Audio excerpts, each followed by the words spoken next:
नमस्कार दोस्तों, स्वागत है आपका हमारे YouTube चैनल पर।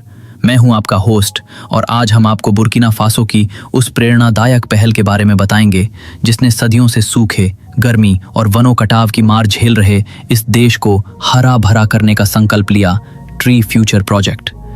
इस पहल की सबसे बड़ी ताकत है हमारे राष्ट्रपति इब्राहिम ट्रोरे का दूरदर्शी नेतृत्व और स्थानीय समुदायों का अभूतपूर्व सहयोग। पहले शब्द कुछ ऐसे उभरते हैं: बुर्किना फासो की धूप से तपती लकीरें, सूखे मैदान और फिर एक नन्हा सा अंकुर जो मिट्टी से अपनी कोमल पत्ती उठाता है। इस अंकुर का नाम है आशा और इसे इब्राहिम ट्रोर ने रोपा है उस भविष्य के लिए जहां हर घर के द्वार पर छाया हो, हर खेत में वनस्पति हो और हर सांस ताज़ी हवा से भर जाए। साल 2023 की गर्मियों में जब राष्ट्रपति इब्राहिम ट्रोर ने पहली बार वनों के तेज कटाव की रिपोर्ट्स देखी तो उन्होंने ठान लिया कि समय रहते कदम नहीं उठाए गए तो बुर्किना फासो पानी और जैव विविधता दोनों खो बैठेगा। उन्होंने विज्ञानियों, पर्यावरण संरक्षण एजेंसियों और हजारों ग्रामीणों को एक मंच पर बुलाया और ट्री फ्यूचर प्रोजेक्ट की रूपरेखा बनाई। प्रोजेक्ट की शुरुआत हुई देश के 5 सबसे कम वर्षा वाले प्रांतों से। मिट्टी तथा जल स्तर के मैप तैयार किए गए और स्थानीय विश्वविद्यालयों ने मिलकर परीक्षण शुरू किया। कौन सी प्रजाति की पौधे सबसे अधिक अनुकूल होंगी, किस मिट्टी में कौन सा वृक्ष पनपेगा और कैसे हम जल संरक्षण के लिए ड्रिप इरिगेशन का प्रयोग कर सकते हैं। वैज्ञानिकों ने पाया कि जंगल की 2 प्राचीन प्रजातियां मेलिया अफ्रीकाना और आजाद इरेक्टा इंडिका बुर्किना फासो की लाल दोमट मिट्टी में तेजी से उगने की क्षमता रखती हैं। इब्राहिम ट्रोर की अगुवाई में स्थानीय सरकार ने गांव-गांव में सामुदायिक केंद्र बनाए जहां किसानों और युवाओं को वृक्षारोपण की तकनीक, मिट्टी सुधार के उपाय और नवाचार के नए रास्ते सिखाए गए। पहला चरण था व्यापक जागरूकता अभियान। रास्तों पर होर्डिंग्स, गांव-गांव में अद्भुत प्राचीन पेड़ों की कहानियां सुनाने वाले युवा वॉलंटियर्स और रेडियो पर प्रसारित होने वाले ऐसे इंटरव्यू जहां इब्राहिम ट्रोर खुद किसानों को बता रहे थे, ये छोटी सी जड़ें हमारा भविष्य हैं।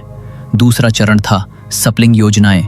सरकार ने हजारों वृक्षारोपण किट वितरित किए जिनमें उन्नत किस्म के बीज, जैविक खाद और मिट्टी चेक किट शामिल थे। तीसरा चरण था बड़े पैमाने पर टेक्नोलॉजी का उपयोग। ड्रोन द्वारा सतह की जांच, सोलर पावर्ड वाटर पंपों से ड्रिप इरिगेशन और अंततः स्मार्ट सेंसर जो मिट्टी की नमी, सूर्य की तीव्रता तथा वृक्षों की स्थिति पर रियल टाइम डेटा भेजते थे। इस एकीकृत तकनीकी संरचना ने सुनिश्चित किया कि पौधों को समय पर पानी मिले, पोषक तत्व मिले और कीट या रोग का पता सबसे पहले लगे। चौथा चरण था समुदाय आधारित वन रक्षा गार्ड्स। हर गांव में 3 से 5 स्वयंसेवक मिलकर गार्ड बने जिन्होंने खुद को कम सुरक्षा गार्ड और ज्यादा पर्यावरण प्रहरी माना। इन्होंने नए पौधों की सुरक्षा, सोलर लाइटिंग से पत्रकारिता तथा अवैध लकड़ी कटाई रुकवाने का काम किया। इनके प्रयासों से जंगल में लौट आई आवाजाही, वन्य जीवन धीरे धीरे वापसी करने लगा, पक्षियों की चहचहाट गूंजने लगी और जमीन में नमी का स्तर बढ़ा। इन पहलों ने बुर्किना फासो के ग्रामीण इलाकों में सामुदायिक भावना को नया आयाम दिया। बुजुर्ग किसान प्राचीन पेड़ों की कहानियां सुनाते, युवा ऐप ग्रीन गाइड के जरिए नए अंकुरों पर नजर रखते और महिलाएं पौधों के आसपास जैविक खाद तैयार कर उन्हें मिट्टी में मिलाती रहीं। कहना गलत नहीं होगा कि इस पूरे आंदोलन की रीढ़ था इब्राहिम ट्रोर का मानवीय दृष्टिकोण। जब तक व्यक्ति और प्रकृति साथ मिलकर नहीं चलेंगे, विकास अस्थायी रहेगा। परिस्थितियां चुनौतीपूर्ण थीं। सूखे के महीनों में सोलर पावर्ड ड्रिप इरिगेशन के पंप तकलीफ में थे, बाजार में जैविक खाद के दाम बढ़ने लगे और कभी-कभी कीट प्रकोप को नियंत्रित करना मुश्किल था। लेकिन इब्राहिम ट्रोर ने हार नहीं मानी। उन्होंने विदेशी निवेशकों से हरित ऊर्जा आधारित संसाधनों का आग्रह किया और शोध संस्थानों को रोग प्रतिरोधी प्रजातियों का विकास करने के लिए कहा। वर्ष 2024 आते आते गांवों में फिर हरे पेड़ों की परछाइयां दिखने लगीं। अखिल बुर्किना फासो में वही एक नया नारा गूंजने लगा: वृक्ष जीवन है, जीवन वृक्ष है। अब देखा जाए तो ट्री फ्यूचर प्रोजेक्ट ने सिर्फ पेड़ नहीं उगाए बल्कि लाखों जीवन की अस्थायी सीमाओं को तोड़कर उम्मीदों की जड़ें मजबूत की।